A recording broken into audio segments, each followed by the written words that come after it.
change of the weather, some people might have a little rock and roll pneumonia.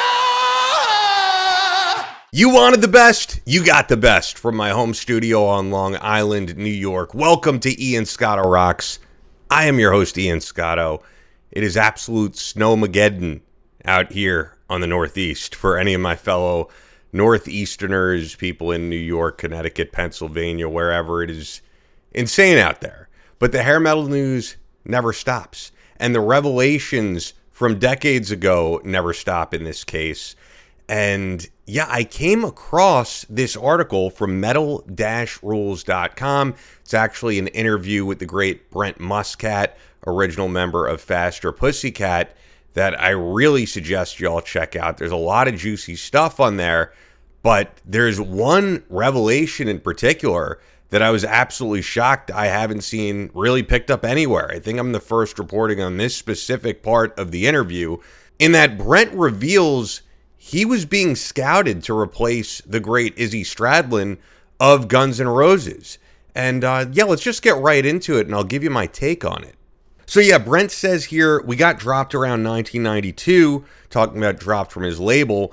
I think we tried to keep the band going, but it was so hard back then. There was no internet, no social media, and barely any cell phones. Today, a band can do everything themselves, but at that time, not a chance. Think about when Izzy Stradlin quit Guns N' Roses, 91 or 92. We didn't have cell phones. When we were on tour, you couldn't find anybody. You needed a pocket full of quarters just to try to call home from a payphone. That was life.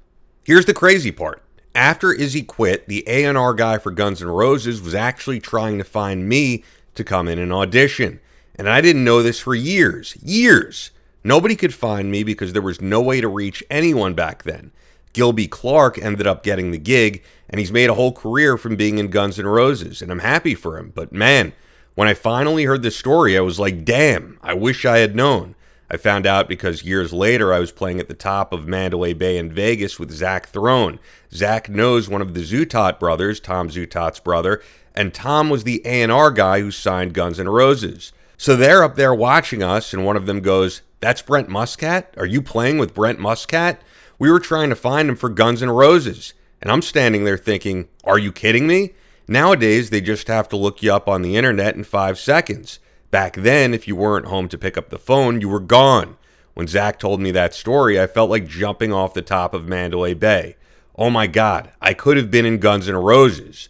It was heartbreaking, but also kind of hilarious. Total rock and roll chaos.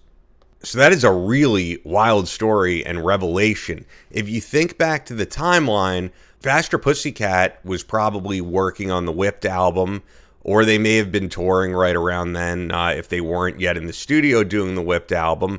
But Brent really would have been a natural replacement for Izzy Stradlin. Like, you look back on pictures with those guys, and in those days, and that scene especially, image mattered a lot. And those guys had a very similar image, similar style. And the two bands really came up together. Appetite for Destruction came out at the same time as the first Faster Pussycat album. And if you listen to what Faster Pussycat did on the second album, Wake Me Up When It's Over, you listen to songs like Where There's a Whip, There's a Way, songs like Ain't No Way Around It. It sounds very similar to what Guns N' Roses was doing on the Use Your Illusion albums.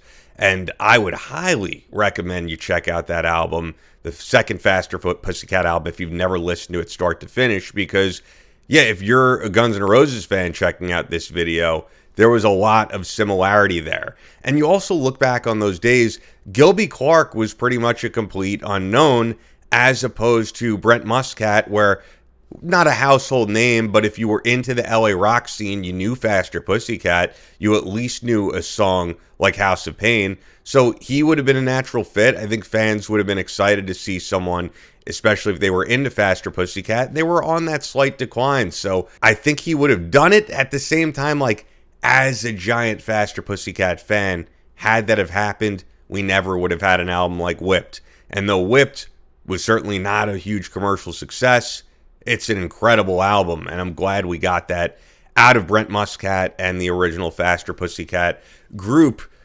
But Also, if you look back on who Gilby Clarke was and his contributions to Guns N' Roses, yeah, he's made a career out of it, as he said. And interestingly enough, he's even engineered stuff for the current incantation of Faster Pussycat, which Brent is not a part of.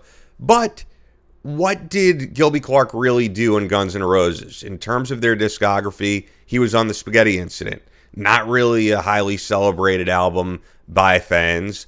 And, just a cover album. He's on some of the live era Guns N' Roses stuff, but that's really it. He was another hired gun in a long string of hired guns that were a part of Guns N' Roses. But I could understand, especially reading this interview, how Brent Muscat could look back and be like, man, what path would my life have taken? Because although he's not bitter about it, if you read this interview, what is Brent Muscat up to now?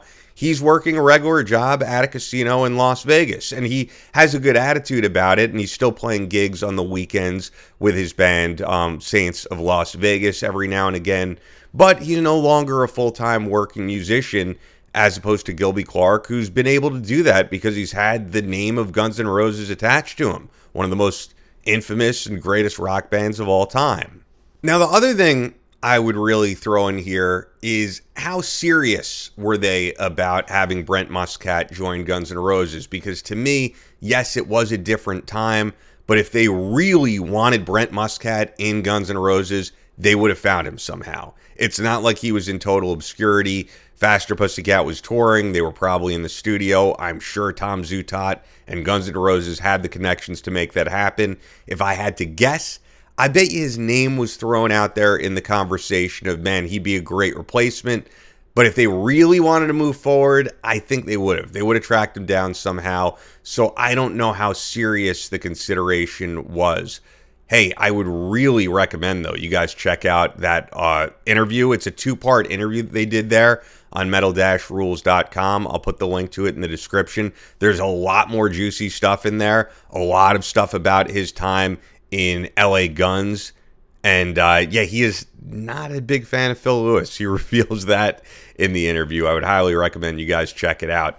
I recently changed the description for Ian Scott Rocks, because when I tell people about what I do, like even at work, and that I'm on YouTube, which I'm certainly proud of, and I say I do rock commentary, they're like, oh, cool, like, do you play guitar or something?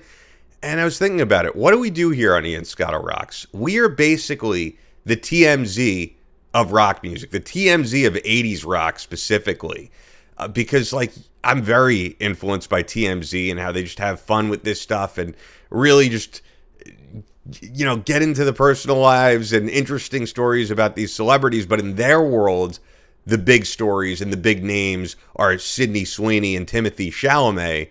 And in our world, we want to know what Brent Muscat is up to. That's what we're wondering, because in our world, the big celebrities are people like Brent Muscat. But with that, if you're new to the channel, be sure to subscribe, hype the video, like the video. It's always appreciated if you could send us a super thanks. We don't expect it, but that money goes directly to us in keeping the show going. And of course, we also have the Ian Scott Rocks merch store. Link is in the description. And with that, if you want to binge watch some more great content on Ian Scott Rocks, I would highly recommend you check this out right here.